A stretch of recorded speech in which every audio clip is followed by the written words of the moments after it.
بھی کر رہا ہے کہ آپ بےحد تھکے ہوئے ہیں، 3 روز ہو گئے آپ کو تشریف لائے ہوئے، لیکن کسی آنے والے سے آپ نے انکار نہیں فرمایا، مسلسل ملاقاتیں فرما رہے ہیں، دعاؤں سے نواز رہے ہیں۔ اب یہ مجمع کثیر بھی آپ کی دعاؤں کا، آپ کے مواعظ کا، آپ کی نصیحتوں کا اور آپ کی رحمتوں کا محتاج بھی ہے، منتظر بھی۔ تشریف لائیں حضرت محترم مکرم حبیب الرحمان صاحب کو خیر۔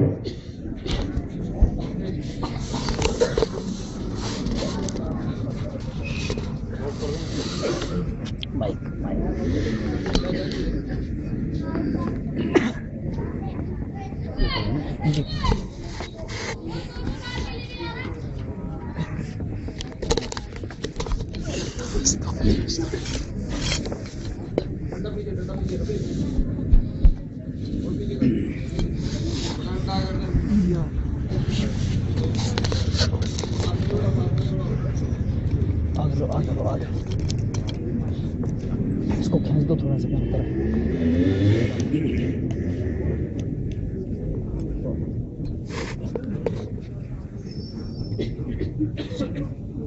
آگے کر مائک آگے۔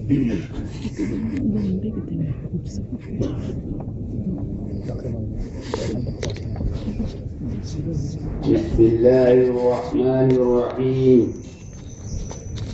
الحمد لله نحمده ونستعينه ونستغفره ونؤمن به ونتوكل عليه ونعوذ بالله من شرور أنفسنا ومن سيئات أعمالنا. من يهده الله فلا مضل له ومن يضلله فلا هادي له.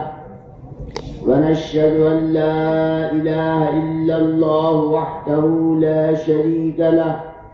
ونشهد أن سيدنا ومولانا محمدا عبده ورسوله صلى الله تعالى عليه وعلى آله وأصحابه وبارك وسلم تسليما كثيرا كثيرا. أما بعد، فأعوذ بالله من الشيطان الرجيم. بسم الله الرحمن الرحيم. الله ولي الذين آمنوا يخرجهم من الظلمات إلى النور والذين كفروا أولياؤهم الطاغوت يخرجونهم من الظلمات إلى النور إلى الظلمات. أولئك أصحاب النار هم فيها خالدون. صدق الله العظيم. قابل قدر حضرات علماء کرام، مہمانان مکرم اور معزز حاضرین اور دین اسلام کے ماننے والے تمام محبین و مخلصین حضرات،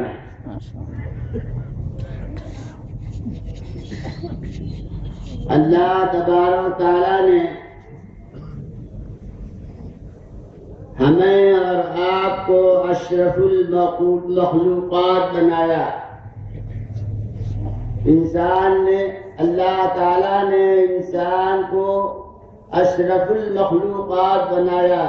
جتنی مخلوق اللہ نے پیدا فرمائی ان میں سب سے اعلیٰ اور اشرف ہم انسانوں کو بنایا. یہ اللہ تبارک تعالیٰ کا بہت بڑا انعام ہے ہمارے اوپر، اور بہت بڑی نسبت سے اللہ نے ہم کو نوازا اور بہت بڑی عزت سے ہم کو نوازا. اور اللہ تبارک تعالیٰ نے اس کے ساتھ ساتھ ہم کو ایمان کی دولت عطا فرمائی، اور ایمان کی دولت عطا فرما کر ہماری عزت میں 4 چاند لگایا. ایمان کی دولت اور ایمان کی نعمت ہمارے لیے وہ عزت ہے کہ اس سے بڑھ کر کے ہمارے لیے اور کوئی عزت نہیں ہو سکتی. حضرت عبداللہ ابن عمر رضی اللہ تعالیٰ عنہما خانہ کعبہ کا طواف کر رہے تھے.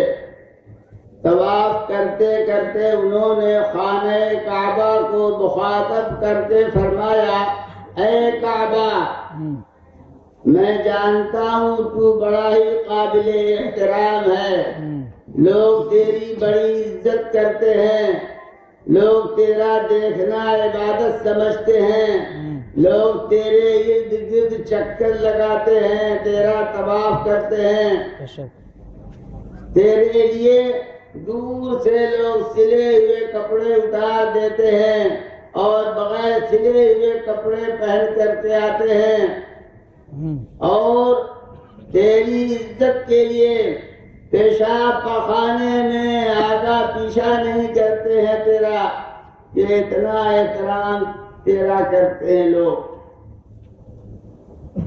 لیکن اے کعبہ سن لے، میں نے رسول پاک صلی اللہ علیہ وسلم کی زبان مبارک سے سنا ہے کہ ایک ایمان والے کا مقام تجھ سے بھی کہیں زیادہ بڑا ہوا ہے۔ اللہ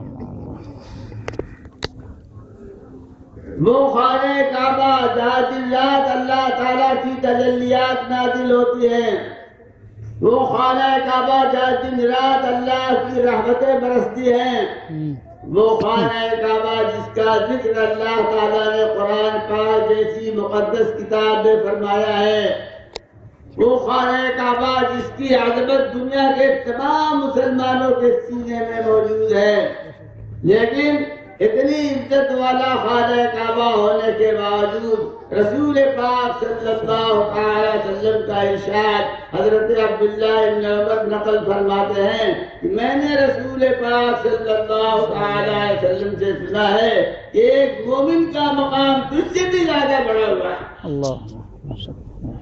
اللہ نے کتنی عزت سے ہم کو نوازا،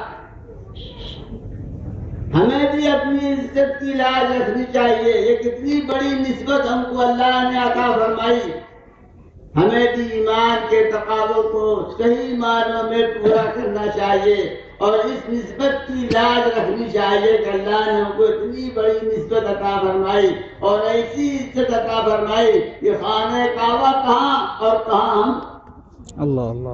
جی، وہ خانہ کعبہ جس کے لیے ساری دنیا کے مسلمان کھینچ کرتے آتے ہیں اور وہاں خانہ کعبہ کا طواف کرتے ہیں اور اس کا اتنا احترام، لیکن ایک ایمان والے کا مقام، ایک ایمان والے کا مرتبہ، ایک ایمان والے کی حیثیت وہ خانہ کعبہ سے بھی بڑھ کرتے ہیں۔ اللہ نے بہت بڑی نسبت سے ہم کو نوازا ہے، ہم کو ایمان والا بنایا، مومن بنایا، ایمان کی دولت عطا فرما کر ہماری عزت پہ چار چاند لگایا اللہ تعالیٰ نے۔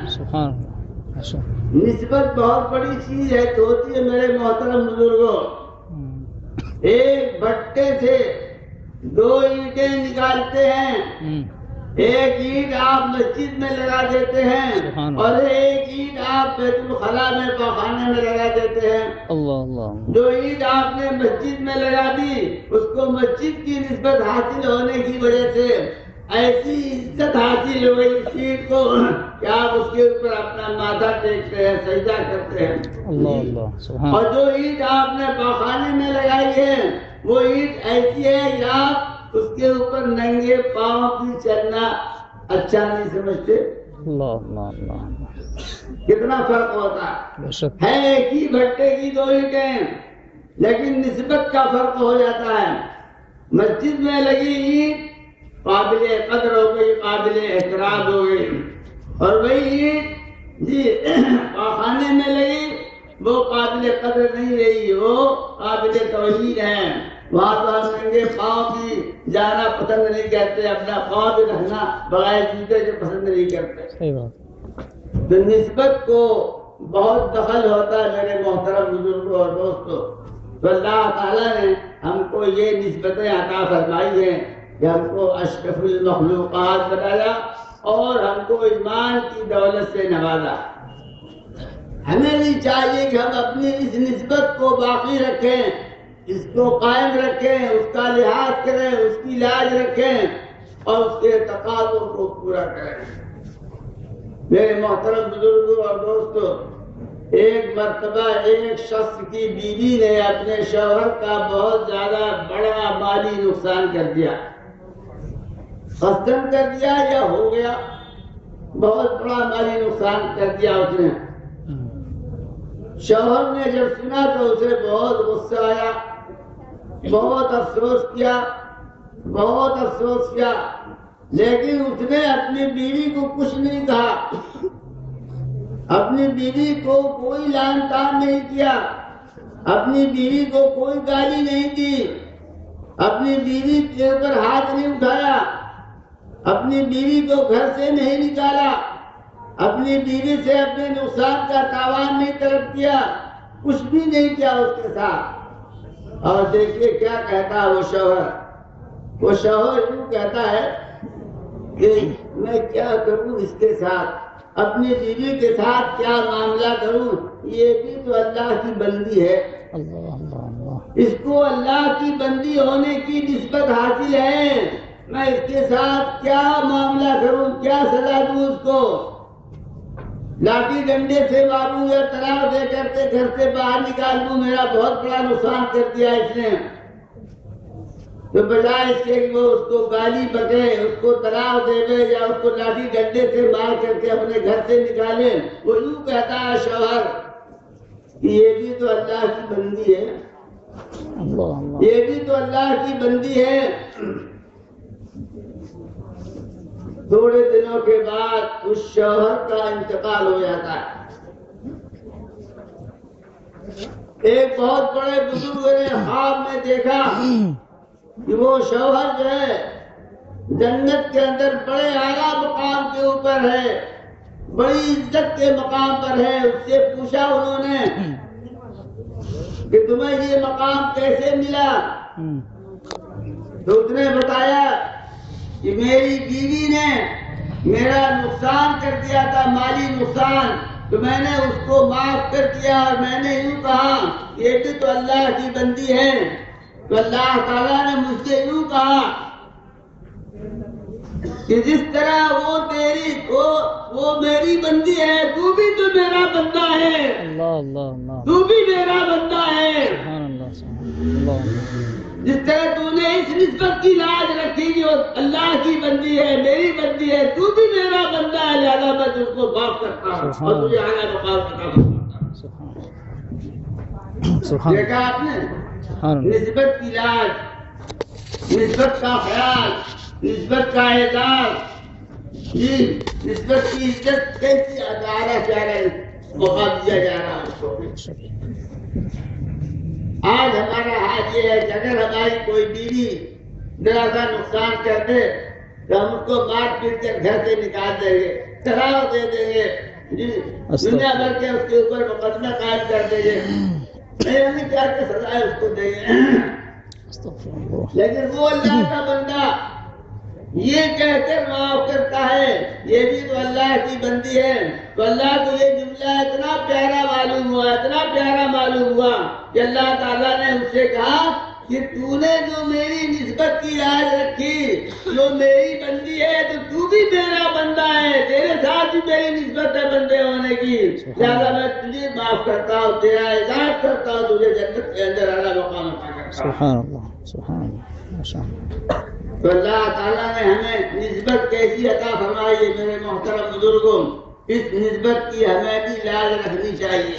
نسبت بہت بڑی چیز ہوتی ہے، نسبت سے بڑی آدمی کی قدر تعظیم ہوتی ہے۔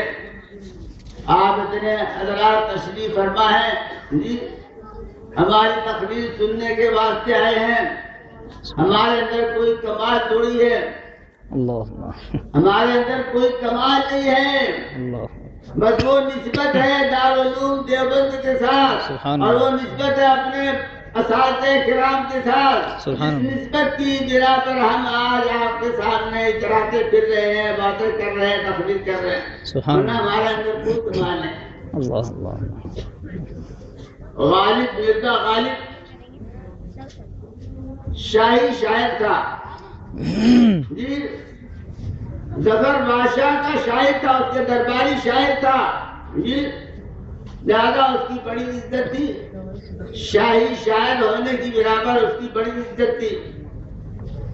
بنا ہے شہر کا مصاحب تیرے اجرا تھا وگرنہ شہر میں غالب کیا ہے. مطلب یہ ہے کہ غالب کو جو اعزاز ملا وہ شاعر ہونے کی بنا پر ملا اور اس بنا پر اس کو عزت حاصل اس نسبت کی عزت حاصل ہوئی. تو یہی حال ہمارا بھی ہے کہ دارالعلوم دیوبند کے ساتھ نسبت ہے. اپنے اساتذہ کرام جو بڑے باکمال تھے ان کے ساتھ نسبت ہے کہ آپ ہماری تقریر سننے کے لیے اسی تعداد میں جمع ہوئے. بارک اللہ فی حیاتکم. میرے محترم بزرگوں نسبت کی بڑی قدر کی جاتی ہے. بے شک نسبت کا بہت احترام کیا جاتا ہے. ہمیں بھی چاہیے کہ ہم اپنی نسبت کی لاج رکھیں اور اس کا خیال رکھیں. اس نسبت سے بہت کچھ چیزیں حاصل ہو جاتی ہیں میرے محترم بزرگوں. بے شک بے شک. حضرت جنید بغدادی رحمۃ اللہ علیہ کا آپ نے نام سنا ہوگا. بہت بڑے ولی کامل گزرے ہیں. لیکن ولی کامل کیسے بنے؟ پہلے یہ ولی نہیں تھے. پہلے ایک بادشاہ کے یہاں پہلوانی کرتے تھے. پہلوان تھے, شاہی پہلوان تھے. یہ بادشاہ کے یہاں پلتے تھے, وہیں کھاتے تھے, ورزش کرتے تھے, ڈن موگر لگاتے تھے جی, اور خوب کھاتے تھے, موٹے مسکنڈے تھے. اتفاق سے بادشاہ کی طرف سے اعلان ہوا کہ ہے ہمارے پہلوان سے کوئی مقابلہ کرنے والا کشتی میں. اللہ. تو شاہی پہلوان سے کشتی لڑنے کے واسطے کوئی تیار نہیں ہوا. بھئی شاہی پہلوان سے کشتی کون لڑے؟ اگر ہم پچھاڑ دیں شاہی پہلوان کو تو گولی مار دے گا ہم کو بادشاہ. اللہ. کوئی تیار نہیں ہو, ڈر کے مارے. ایک بوڑھا آدمی جس کے بال سفید ہو چکے تھے اور سر بھی ڈگ ڈگ کر رہا تھا, اس نے کھڑے ہو کر بادشاہ کا چیلنج قبول کیا. میں جنید سے شاہی پہلوان سے کشتی لڑوں گا. اللہ اللہ اللہ. اور جب کوئی آیا نہیں میدان میں, وہ بوڑھا صرف آیا, چیلنج تو اس نے قبول کیا, چیلنج قبول کر لیا گیا. تاریخ اور دن مقرر ہو گیا کہ فلاں تاریخ میں فلاں دن اور فلاں وقت میں کشتی ہوگی دونوں کی, جنید کی اور یہ بوڑھے کی, دونوں کی کشتی آپس میں ہوگی. بہت مجمع اکٹھا ہوا, بہت پبلک آئی, اور جب دونوں اکھاڑے میں اترے کشتی لڑنے کے واسطے, لوگ حیرت کرنے لگے, کچھ لوگ ہنسنے لگے کہ یہ بوڑھا آدمی کیا لڑے گا شاہی پہلوان سے. بہرحال جب آپس میں کشتی لڑنے کا نمبر آیا تو بوڑھے پہلوان نے حضرت جنید کے کان میں ایک بات کہی, اور یہ بات کہی کہ دیکھو تم تو شاہی پہلوان ہو اور میں آل رسول سے ہوں, میں اصلی سید ہوں, سید خاندان سے تعلق رکھتا ہوں, رسول پاک صلی اللہ علیہ وسلم کے خاندان سے تعلق رکھتا ہوں, نسبی سید ہوں, میں صحیح اصلی سید ہوں, اور 3 روز سے میں فاقہ کر رہا ہوں. 3 روز سے مجھے دن رات کھانے کو نہیں ملا ہے.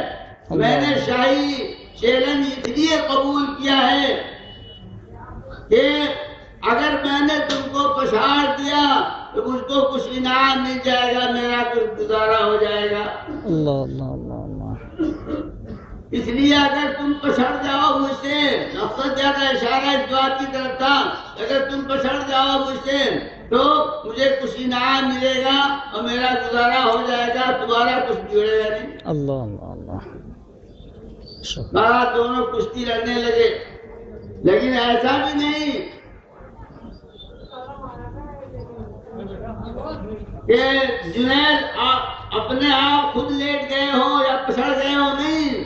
دونوں نے اپنے کشتی کے داؤ دکھانا شروع کیے, پہلوانی کے داؤ دونوں نے دکھانا شروع کیے, اور دونوں اپنے داؤ دکھاتے بوڑھے نے کشتی مار دی اور جنید کے اوپر سوار ہو گئے, ان کو پچھاڑ دیا.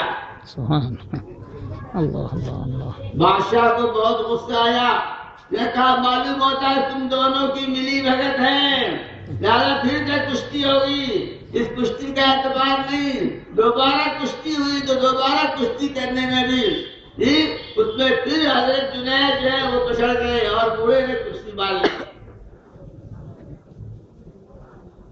اب یہ پتہ نہیں، اللہ ہی تعالیٰ جانتا ہے حضرت جنید جو ہیں وہ آل رسول کی نسبت کا احترام کرتے ہوئے خود پچھڑ گئے۔ یہ سید خاندان سے، آل رسول سے میں اس کے اوپر کیسے سوار ہوں؟ یہ احترام کے خلاف ہے، سید کے احترام کے خلاف بات ہے، میں اس کو پچھاڑ دوں، لہٰذا حضرت جنید بغدادی خود پچھڑ گئے، دونوں مرتبہ پچھڑ گئے وہ۔ بہرحال کشتی سامنے جیسی ہوئی اسی کے مطابق فیصلہ ہو گیا، بوڑھے کو انعام مل گیا۔ تو حضرت جنید بغدادی جب رات کو سوئے تو اللہ تبارک تعالیٰ کی تو خواب میں دیکھا، رسول پاک صلی اللہ علیہ وسلم کو خواب میں دیکھا، رسول پاک صلی اللہ علیہ وسلم ارشاد فرماتے ہیں ان سے کہ تم نے میرے خاندان کی نسبت کا اعزاز کیا، تم نے میرے خاندان کی نسبت کی لاج رکھی اور تم پچھڑ گئے، تو اب اس کے بدلے میں تجھ کو دنیا کا سب سے بڑی ولایت ادا کرتا ہوں۔ اللہ کے رسول صلی اللہ علیہ وسلم اس فرمانے سے حضرت جنید بغدادی رحمۃ اللہ علیہ کو اللہ تعالیٰ نے دنیا کا سب سے بڑا ولی قرار دیا۔ سبحان اللہ، سبحان اللہ۔ یہ نسبت کا احترام،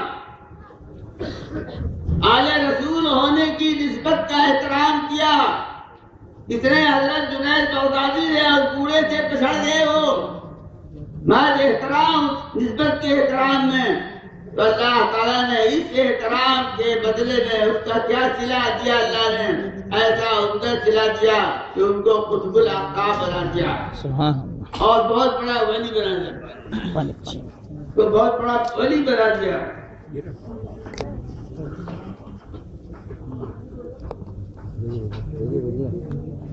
میرے محترم بزرگوں اور دوستوں،